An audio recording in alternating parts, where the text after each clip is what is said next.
Quedamos en no dar regalos, dijo mi mamá, Beatriz, con una sonrisa que no le llegaba a los ojos, mientras mi hijo Iker veía a su primo Tadeo abrir un iPhone nuevo y llorar de la pura alegría. Esa noche, no solo cancelé las suscripciones que pagaba para toda la familia, sino que inicié el proceso para dejarlos en bancarrota. Todo comenzó, como siempre, en la casa de mis padres en Querétaro durante la cena de Nochebuena. El aire olía a pino recién cortado y al bacalao que mi madre preparaba cada año, un aroma que para mí se había convertido en sinónimo de tensión. La casa estaba impecable, decorada con un gusto caro y ostentoso que gritaba estatus en lugar de hogar. Mi esposo, Damián, me apretó la mano por debajo de la mesa, un gesto silencioso de apoyo que yo necesitaba desesperadamente. Nuestros hijos, Iker de 10 años y Renata de 8, se sentaron erguidos, con los ojos llenos de esa inocente expectación navideña que yo sabía que estaba a punto de ser aplastada. Habíamos llegado hacía una hora, cargando nuestros regalos humildes, una caja de chocolates artesanales que los niños y yo habíamos hecho, y un marco de fotos de madera que Renata había pintado a mano. Con una foto de todos los nietos juntos. Beatriz los había recibido con un forzado "qué detalle tan lindo", antes de relegarlos a una mesa auxiliar, lejos del árbol de Navidad perfectamente adornado. «Qué bueno que llegaron», había dicho al abrir la puerta.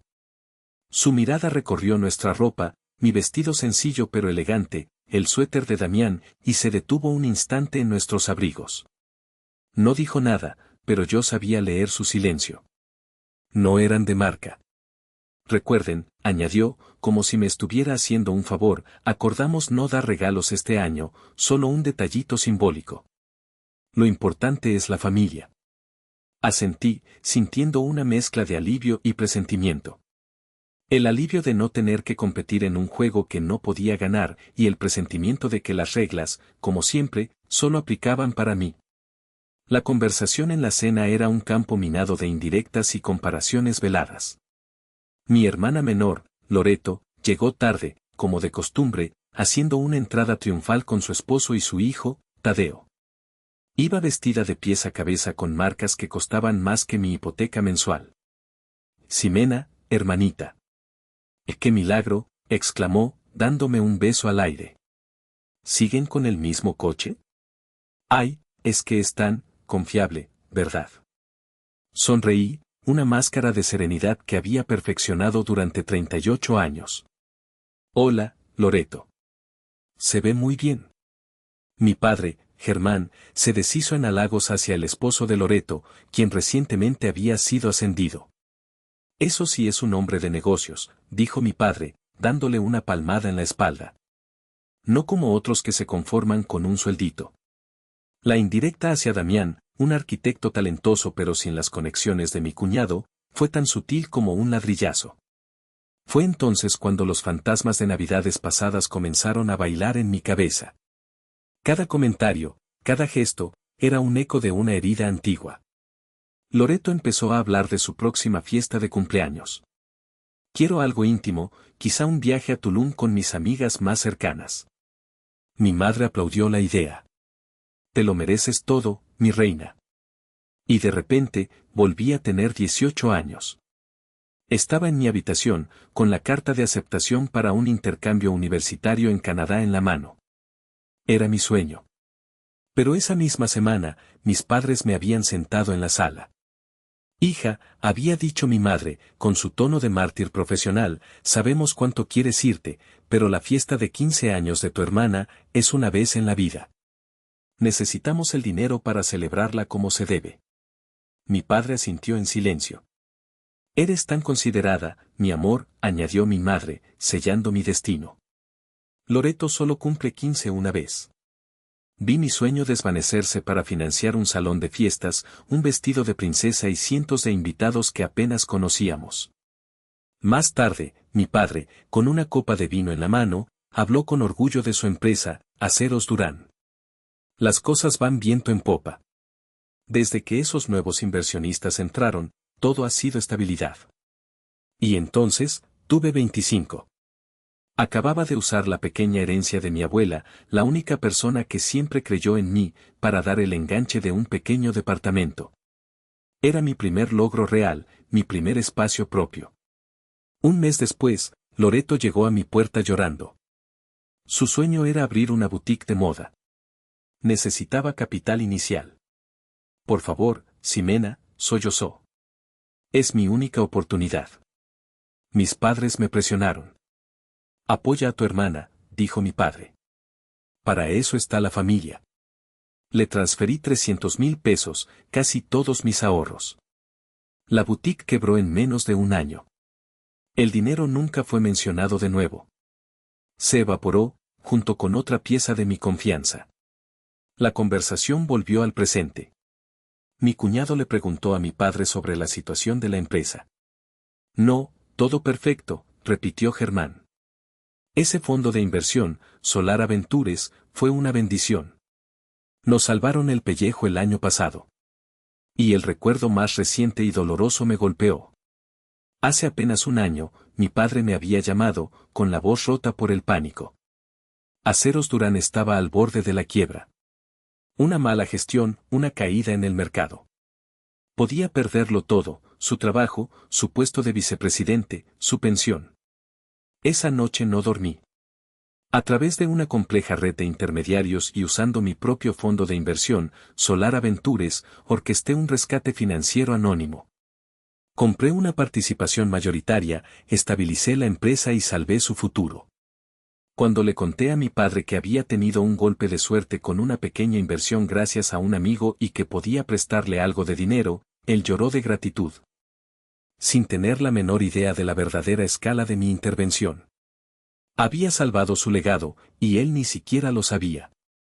De vuelta en la cena, Loreto, con una copa de champán en la mano, se giró hacia mí. ¿Y tú, Ximena, qué tal el trabajo? ¿Sigues con tus numeritos aburridos? Antes de que pudiera responder con mi habitual descripción vaga de analista de datos, Damián intervino. Ximena es demasiado modesta. Es una de las mejores en su campo. Loreto soltó una risita condescendiente. Claro, en el campo de ser invisible, supongo. Sonreí, pero por dentro, una voz fría y clara susurró. Esa boutique tuya que ahora despega, Loreto. Ese inversor ángel que te salvó de tu última estupidez, también soy yo. Fue una de las apuestas más pequeñas y arriesgadas de mi fondo. Una última prueba para ver si podías construir algo por ti misma. Una prueba, reflexioné mientras ella se retocaba el labial, que estabas fallando de manera espectacular. El secreto de mi éxito no nació del deseo de paz, sino que se forjó como un escudo. Pero con los años, ese escudo se había convertido en una triste y solitaria prueba de carácter para mi familia. Una prueba que, año tras año, Navidad tras Navidad, reprobaban sin siquiera saber que estaban siendo evaluados. Y con cada fallo, una pequeña parte de mi corazón, la que aún anhelaba su aprobación, se endurecía un poco más, convirtiéndose lentamente en piedra. Después del postre, cuando pensé que la velada de tortura pasiva-agresiva estaba llegando a su fin, mi madre aplaudió con un entusiasmo fingido. Bueno, familia, aunque dijimos que no, Loreto insistió en traer una pequeña sorpresa para los niños. Mi estómago se encogió. Ahí estaba. La inevitable humillación anual. Loreto y su esposo se dirigieron al árbol y sacaron de detrás una montaña de cajas envueltas en papel brillante y con moños perfectos. Eran regalos enormes, llamativos, que claramente no eran un detallito simbólico. Para mi campeón, exclamó Loreto, entregándole la caja más grande a su hijo, Tadeo. El sonido del papel rasgándose llenó la sala. Tadeo sacó un iPhone nuevo, el último modelo, y gritó de alegría. Luego abrió otra caja que contenía una PlayStation de última generación. Mamá, eres la mejor, chilló, abrazando a Loreto. Las lágrimas de felicidad corrían por sus mejillas. Mis hijos, Iker y Renata, observaban la escena con los ojos muy abiertos. Sus sonrisas habían desaparecido. Vi cómo Renata apretaba contra su pecho el marco de fotos que había pintado con tanto esmero. Los chocolates que Iker había ayudado a decorar con tanto orgullo, ahora olvidados en la mesa auxiliar, parecían patéticos. Entonces, Loreto se acercó a mis hijos con 2 pequeñas bolsas de regalo, de esas que compras por mayoreo. Y esto es para ustedes, para que no se sientan mal, dijo con una voz cargada de falsa compasión, lo suficientemente alta para que todos la oyeran. Iker abrió la suya. Contenía un libro para colorear y una bolsa de caramelos baratos. Renata encontró lo mismo. Levantaron la vista, confundidos, sus rostros reflejando una herida que ningún adulto debería infligir a un niño. Fue entonces cuando Iker se acercó a mí, con los ojos llenos de lágrimas que luchaba por contener. Me tiró de la manga del vestido y susurró, con la voz rota, la pregunta que destrozó la última fibra de mi paciencia. «Mami, ¿nuestros regalos no son suficientemente buenos?» Esa fue la puñalada. Directa al corazón. El golpe final. Me levanté, sintiendo una calma gélida apoderarse de mí. Me acerqué a mi madre, que observaba la escena con una sonrisa de satisfacción mal disimulada. «Mamá», dije en voz baja, pero firme. Dijimos que no habría regalos. Ella agitó la mano, desestimando mi dolor. «Ay, Ximena, por favor, no exageres. Es Navidad. No es nuestra culpa que tú no puedas darles más a tus hijos. Loreto solo es generosa». Generosa. Esa era la palabra que usaba para describir la crueldad. No discutí. No grité. No les di la satisfacción de verme perder el control. En ese instante, algo dentro de mí, algo que había estado agrietado durante años, se rompió por completo. Pero no hizo ruido. Fue un quiebre silencioso, definitivo. Me giré hacia mis hijos, y mi voz, cuando hablé, era la de una extraña, tranquila, controlada, inquebrantable. Pónganse los abrigos. Nos vamos a casa. Ya es tarde. Pero si ni siquiera hemos cortado el pastel, protestó mi padre. Siempre arruinas todo, Ximena. Qué dramática, siseo Loreto. Los ignoré. Ayudé a Renata con los botones de su abrigo y le sequé una lágrima silenciosa a Iker. Damián ya estaba en la puerta, con las llaves en la mano, su rostro una máscara de furia contenida. El viaje de regreso a casa fue en un silencio denso y pesado. Mis hijos se durmieron en el asiento trasero, agotados emocionalmente. Cuando llegamos, los llevé a sus camas. Arropé a Renata, que se acurrucó con su osito de peluche. Luego fui a la habitación de Iker. Estaba despierto, mirando el techo. «Mami», susurró. «No estoy triste por el teléfono».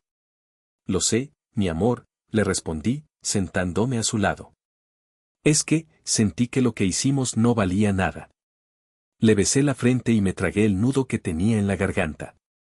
«Lo que hicieron vale más que todos los teléfonos del mundo, Iker. Vale amor. Y eso es lo único que importa». Después de que se durmió, bajé las escaleras. Damián me esperaba en la sala. No dijo nada, solo me abrió los brazos y me aferré a él. Pero no lloré. El tiempo de las lágrimas había terminado. Entré a mi oficina en casa, un santuario que nadie en mi familia había visto jamás, y me senté en la oscuridad, iluminada solo por el resplandor de mis 3 monitores. En la pared, detrás de mí, había un tablero con complejos gráficos de mercado y notas sobre inversiones de alto riesgo. Mi verdadero mundo. Saqué de un cajón una vieja foto. Éramos mi hermana y yo, de niñas, sonriendo. Por un instante, sentí una punzada de dolor por la familia que pude haber tenido, la que anhelaba en secreto. Una lágrima solitaria, la última que derramaría por ellos, rodó por mi mejilla. Luego, la imagen del rostro devastado de Iker apareció en mi mente, borrando todo lo demás. La tristeza se evaporó, reemplazada por una determinación fría como el acero. Esto se acaba aquí. Por él. Por Renata. Voy a romper la cadena. Abrí mi terminal de comunicación segura, un sistema encriptado que usaba para mis operaciones más sensibles. Mis dedos volaron sobre el teclado. Redacté un correo electrónico al licenciado Galindo, mi abogado y el rostro público de mi fondo de inversión. Asunto: iniciar protocolo, tierra quemada. El cuerpo del mensaje era breve y brutal. Aceros Durán S.A.D.C.B., convocar junta de consejo extraordinaria. Declarar posición de impago y ejecutar cláusulas de gestión deficiente. Loreto Reyes Moda SDRLDCB, ejecutar cláusula de incumplimiento de contrato. Exigir pago inmediato y total del préstamo semilla. Mis dedos temblaron por un segundo sobre el ratón. Luego, con una exhalación lenta y controlada, hice clic. Enviar. Un clic silencioso en la quietud de la noche. Un clic que era, en realidad, el sonido de un mundo derrumbándose. La mañana de Navidad me desperté antes que nadie. El sol invernal se filtraba por la ventana. Por primera vez en años, no sentí la habitual pesadez en el pecho al pensar en mi familia. En su lugar, había una extraña y vacía calma. Bajé a la cocina y empecé a preparar hotcakes, el desayuno favorito de mis hijos. El olor a mantequilla y maple llenó la casa. Iker y Renata bajaron corriendo, sus rostros ya libres de la tristeza de la noche anterior, reemplazada por la emoción de la mañana de Navidad en su propio hogar seguro. Justo cuando nos sentábamos a la mesa, mi teléfono, que había dejado en la encimera, empezó a vibrar como un insecto atrapado. Y no paró. Damián me miró. ¿Quieres que conteste? Negué con la cabeza. No. Hoy no. Después del desayuno, mientras los niños abrían los regalos que les habíamos comprado, eché un vistazo a la pantalla. 37 llamadas perdidas. 52 mensajes. Un torrente de pánico y acusaciones. Beatriz, la empresa de tu padre acaba de convocar una junta de emergencia para mañana. Mañana. ¿Qué demonios hiciste, Ximena? Contesta el teléfono. Loreto, el banco congeló la cuenta de mi negocio. Me están diciendo algo de un incumplimiento. Sé que esto es tu culpa, maldita envidiosa. Germán, hija, por favor, llama. No entiendo qué está pasando. Tu madre está histérica.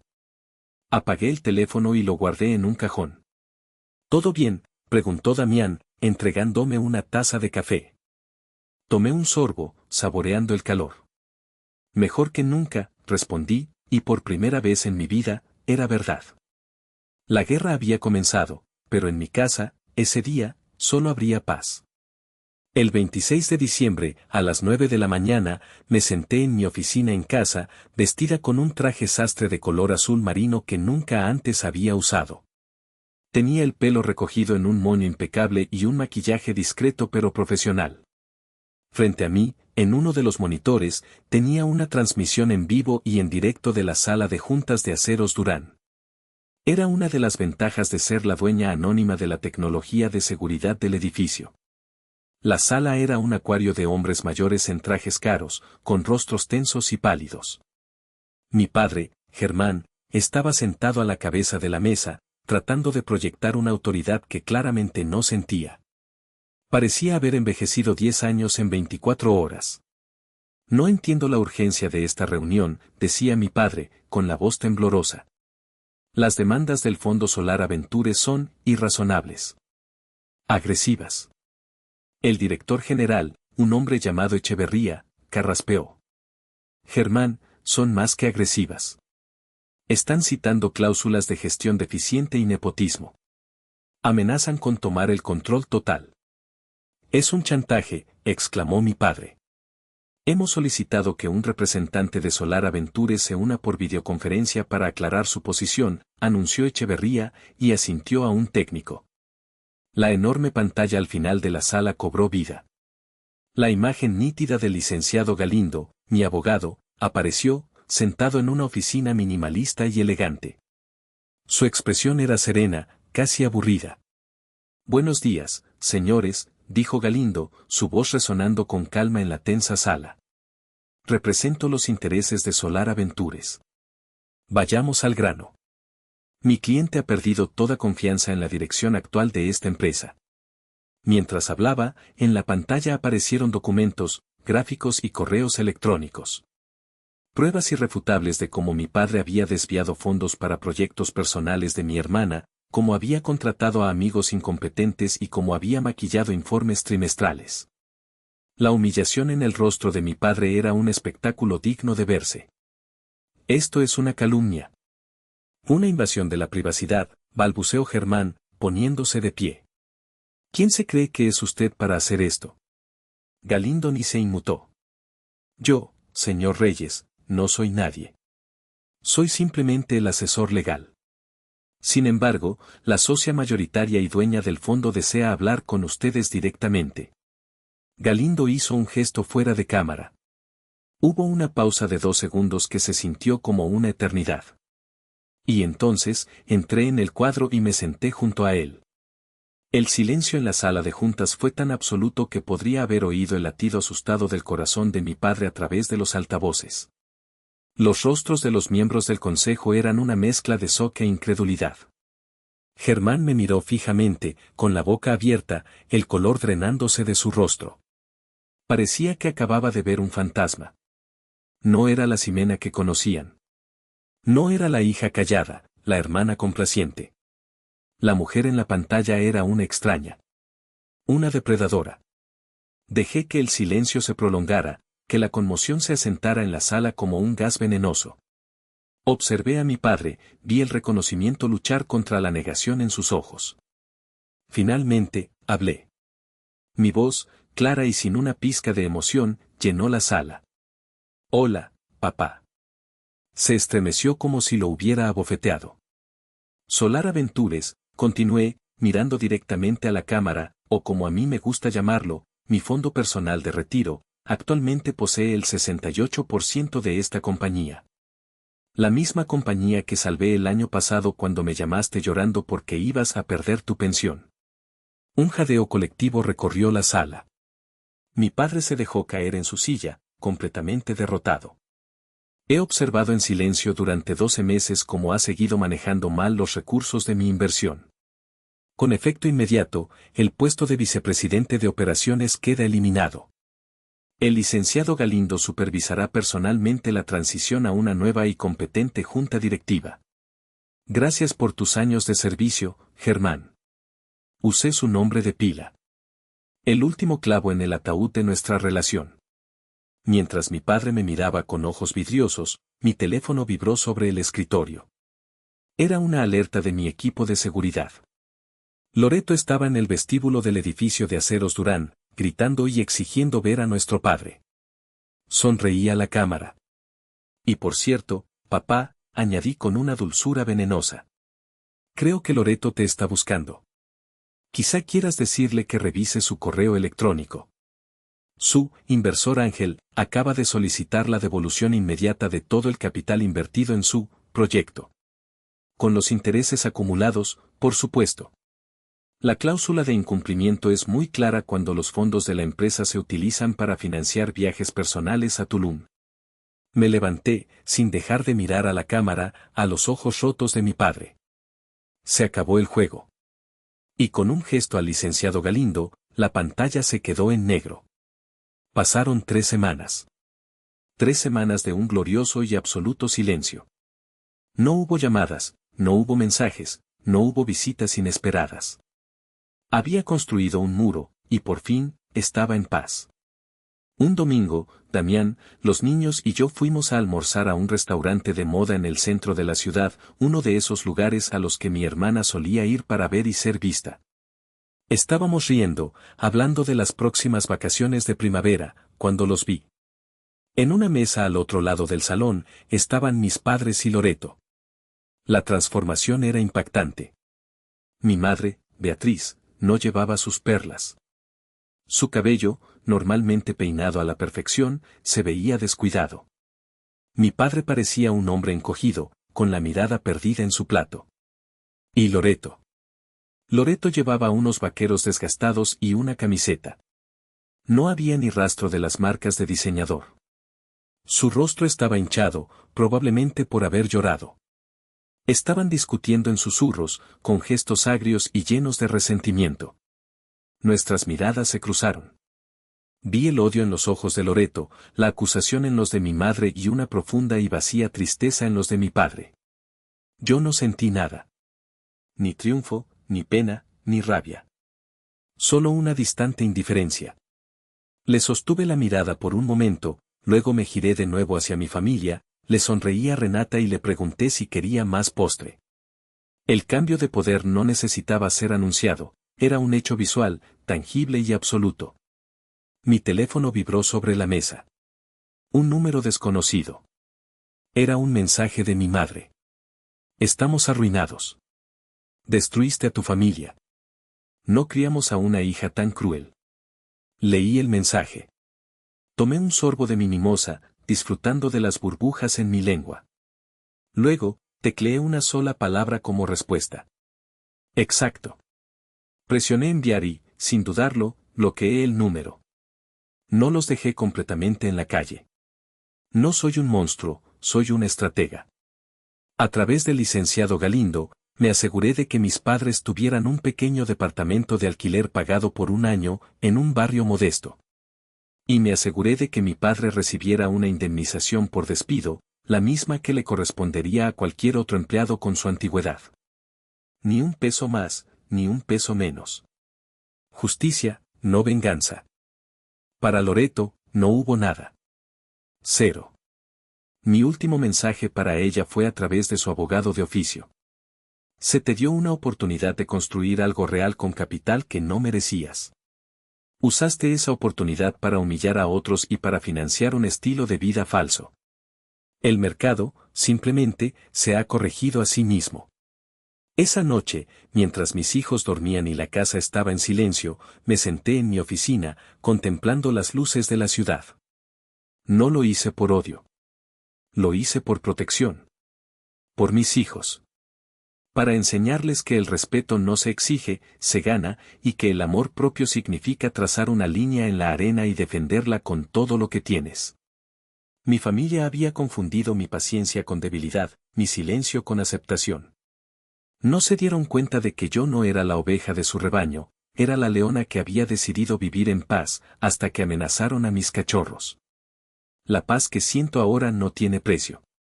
Dicen que la sangre es más espesa que el agua, que la familia es lo primero. Pero, ¿no es a veces el acto de amor más grande que puedes hacer por ti mismo, y por tus hijos, construir un muro tan alto y tan fuerte que aquellos que deberían amarte ya no puedan hacerte daño? Yo tracé mi línea, defendí mi territorio y protegí a mi verdadera familia. Pero a veces, en la quietud de la noche, todavía me pregunto. ¿Soy la villana por llevar a mi propia familia a la quiebra?